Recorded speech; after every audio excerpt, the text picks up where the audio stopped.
Welcome to the ISF podcast from the Information Security Forum, featuring timely conversations, practical insights, and resources for global cybersecurity professionals. I'm your host, Tavia Gilbert. Today, ISF CEO Steve Durbin and I discuss the highlights from the series of conversations we've featured on the podcast over the last several weeks. Steve, thanks for being here, as always. Today, we review our season and consider some of your takeaways, both in terms of business leadership and also in terms of the actionable insights our members can take away. Let's start with an overview of our first episode this season, Steve, your interview with David Thornwell, DHL CISO. You and David discussed the ever-changing role of the CISO, the challenges and practical strategies in building a culture of security throughout a multinational corporation with more than 500,000 employees, and preparing for future threats. I know you really enjoyed that conversation, and I'm curious what some of your key takeaways were. Yeah, I did enjoy talking to David. I think it's always nice to talk to CISOs, and particularly those that are looking after, very, very large businesses. I mean, you made the point that DHL has got more than 500,000 employees. And so some of the challenges, of getting some of the messages across, how you manage security across that, it was fascinating to hear David talk about. And there were some really key takeaways for anybody who is at any stage of their security career from a CISO standpoint. He talked about awareness. We went into that in quite some detail about how he'd managed to get such a large number of employees to align with some of the policies and the processes that he had deemed to be necessary across the business. So that was really interesting, I thought, to hear how he'd gone about doing that. The second thing, and this is probably, music to the ears of very many CISOs out there, was really just listening to him talk about the relationship that he has with the business. Now, you and I on various podcasts have talked about that, and so it was nice to be able to get first-hand insight really into how that relationship had evolved. And he made the point that it didn't happen overnight. I think it took him something like 3 years, I think he said, to get to the point where business executives, C-level, were actively engaged in things like cyber exercises, understood the importance, the role that security had to play in the strategic direction that DHL was headed in. And it's an immensely complex business. So to be able to get to that level of understanding, I think, with business leaders was really instructive and I think insightful and probably quite encouraging for very many other CISOs who are perhaps on that journey, shall we say.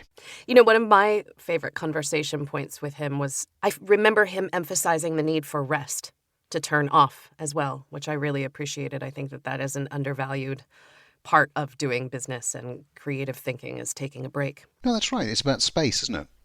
It's creating space. And I think that he did make that point. And you're right. I think it's been all too easy, particularly during the pandemic. So for the last 2 years, for people to have become glued to their screens. And as we know, that does nothing to help either your mental health and well-being. And actually, it opens up opportunities for attackers too. So I think that was a point that was very well made.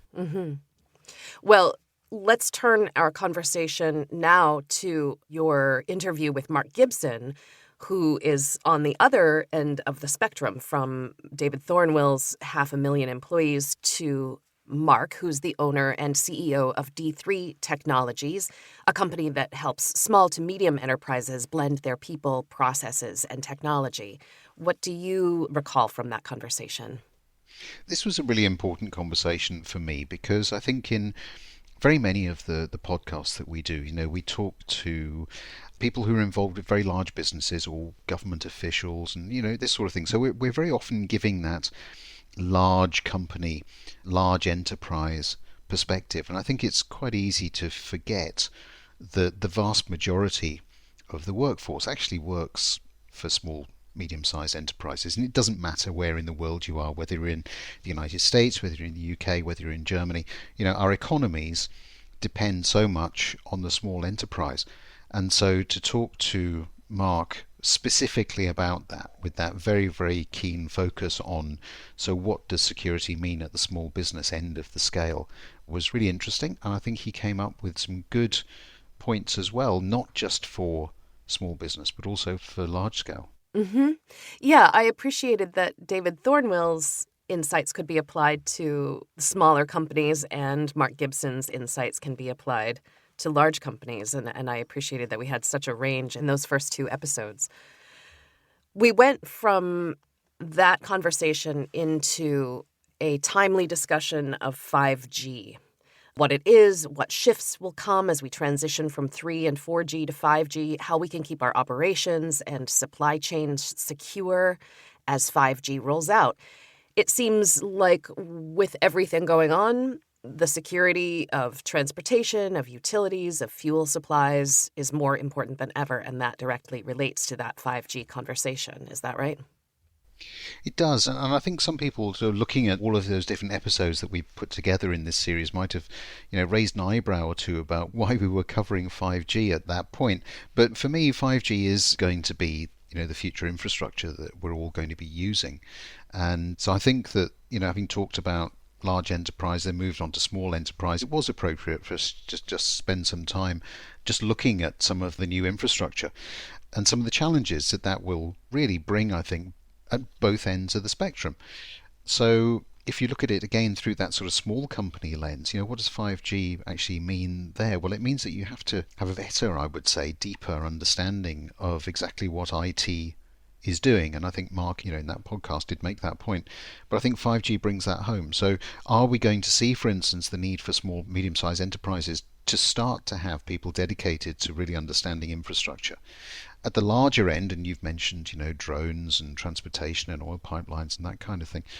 At the larger end, we know that 5G brings with it huge challenges in terms of just the speed at which very, very large amounts of data are being transferred. Now, that facilitates, of course, a lot of the way in which we're going to be doing business. If we think about things like autonomous vehicles, if we think about the Internet of Things, if we think about just generally the way in which we're going to be rolling out our business processes and programs.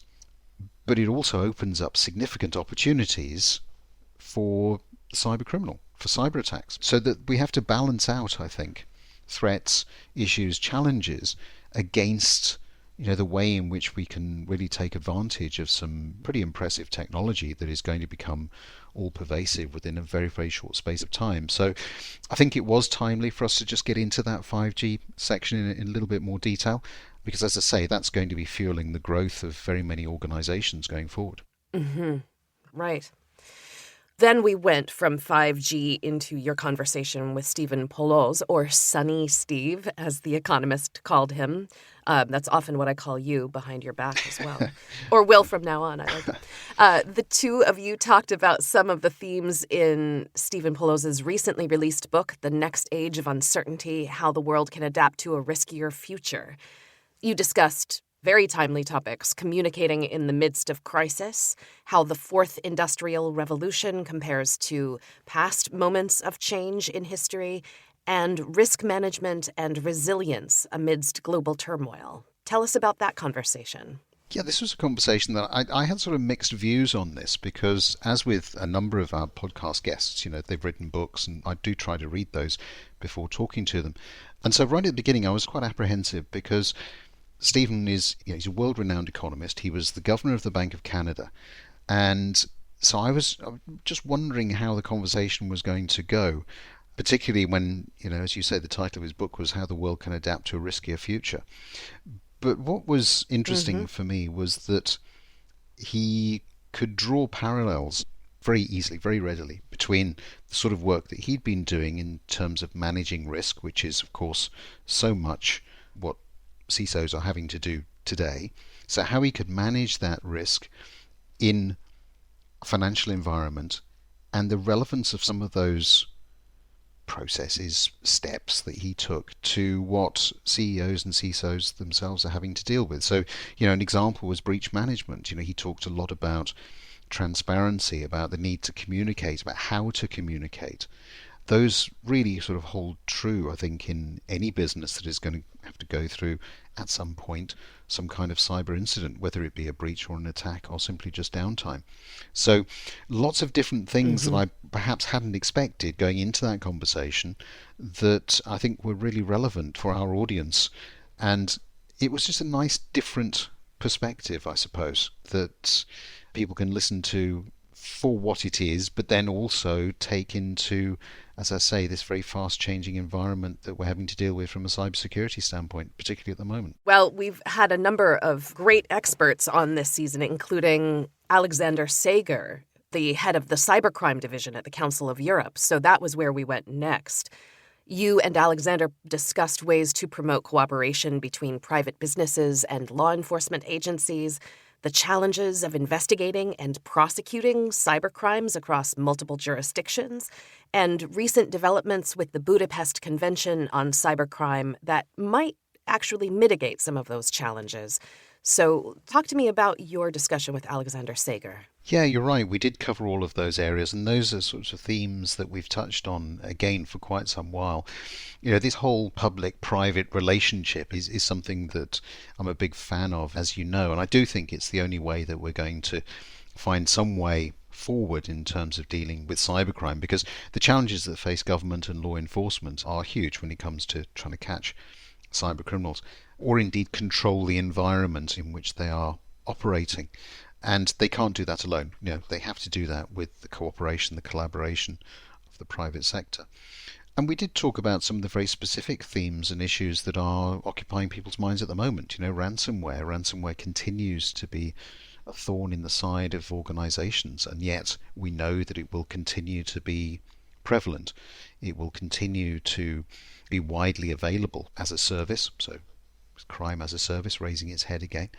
And it's also something that, boards, organizations are really having to think through.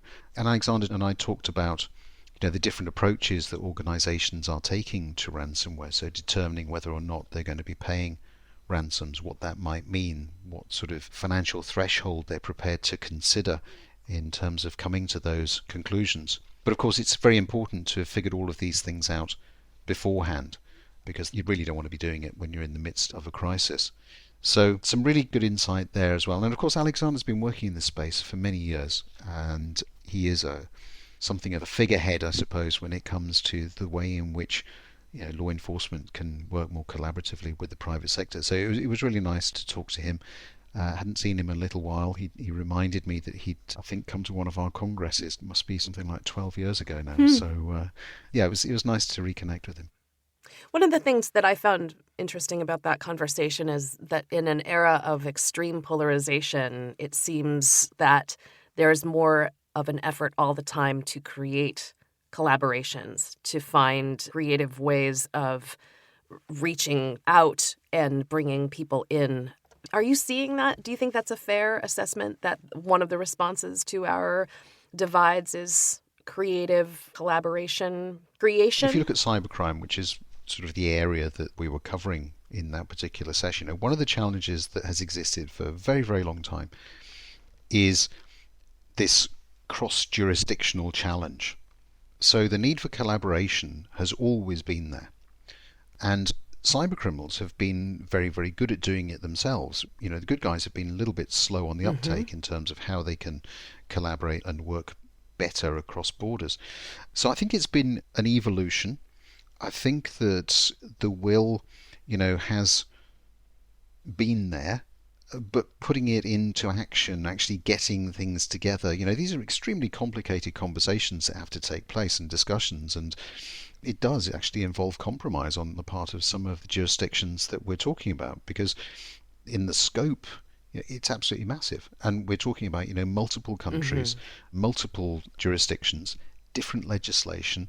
And so to really sort of be able to reach a conclusion on some of these things, as he was talking about with that Budapest Convention on Cybercrime, is really an achievement. And hopefully it will help in the future for law enforcement to take a very much more proactive role in terms of combating cybercrime. Listeners might want to actually refer to ISF's review and gap analysis of cybersecurity legislation and cybercriminality policies in 8 countries, as it really relates to this conversation, and they may find that very useful. Last conversation, and certainly not least, our episode featuring Professor Federico Varese, who is fascinating and wonderful to listen to. He's a professor of criminology and head of the sociology department at Nuffield College at Oxford University. And you and Professor Varese discussed the history of organized crime in Russia and around the world, the mafia's movement into cybercrime, and what the future might hold for those criminal organizations. Tell us more about that. It was a fascinating discussion, and really built on, I think, some of the discussions we've had in the past with, I remember Misha Glenny, talking to Misha on the work he'd done with the Mafia. Of course, that was turned into TV program, a BBC program, Mafia. And we've spoken to others as well. But what Federico really brought, I think, was a real sort of first-hand insight into the way that some of these organizations do operate. He has spent a significant amount of time, as he said, working to better understand the way in which mafia organizations are structured. And he referred a lot to his experience, with the Sicilian mafia, the Russian mafia, and indeed others. And so to position that within the context of the way in which cybercrime is evolving, the way in which the dark web is evolving, all of these sorts of things, I think, bring a very different perspective. Now, hopefully, a lot of people listening to this won't ever need to come up against the sorts of challenges that he was talking about. But I think it did provide a very interesting context. Having talked to Alexander previously about specifically cybercrime, we hadn't touched too much on that in terms of mafia-based organizations. But to get into that aspect of it with Federico, who's still very active in terms of exploring how these organizations are structured and really what they're doing, I think was absolutely fascinating. I think one of the takeaways for me was quite an interesting, I don't know if it's a dilemma, but it was certainly a discussion around the strategy for law enforcement. We talked about the success that law enforcement had had in closing down some sites. So Silk Road, for instance, I think was one of the ones that we talked about. And Federico made the point that, yes, okay, so that was shut down, but then 3 other similar ones pop up. Mm-hmm. Whack-a-mole. We've used that term so many times. Yeah. I mean, it is the correct approach to try to close some of these things down. Or, as he was suggesting, is the new strategy a better new strategy to infiltrate those sites, do things like leave false reviews for sellers or sell bad products, or just make it very much harder for criminals to rely on their own website and networks? Is that a more effective way and perhaps a more proactive way of dealing with the phenomenon that we're faced with today? So some really interesting perspectives, I thought, that he brought to organised crime. Yeah, agreed. Well, this has been a really fascinating and I think very timely season. I always enjoy our content, but I do feel like this season has been even more responsive and timely than ever before. Listeners, we hope you've found this episode and this season helpful. I'll remind you to take a look at the show notes where you'll find ISF resources related to today's discussion, including information about 5G and the paper about cybercrime legislation I mentioned earlier. And of course, all of the episodes we discussed today are available in our podcast feed, so be sure to check those out if you've missed any episodes. We're taking a week off, but we'll be back after that with another season of timely conversations with engaging guests and actionable insights for your organization. In the meantime, we ask that you rate and review our podcast in Apple Podcasts or on Spotify. And you can tell us about what topics you'd like to hear us address on the podcast at securityforum.org, which is where you can find our catalog of past video and podcast episodes, as well as ISF's research, practical tools, and guidance related to discussions like today's. Find us on LinkedIn by searching CEO Steve Durbin or Security Forum. The ISF podcast is produced by Talkbox and Tavia Gilbert, with music by Alexander Filipiak. Senior producer Katie Flood. Mix and master by Brian Barney. Thanks for listening.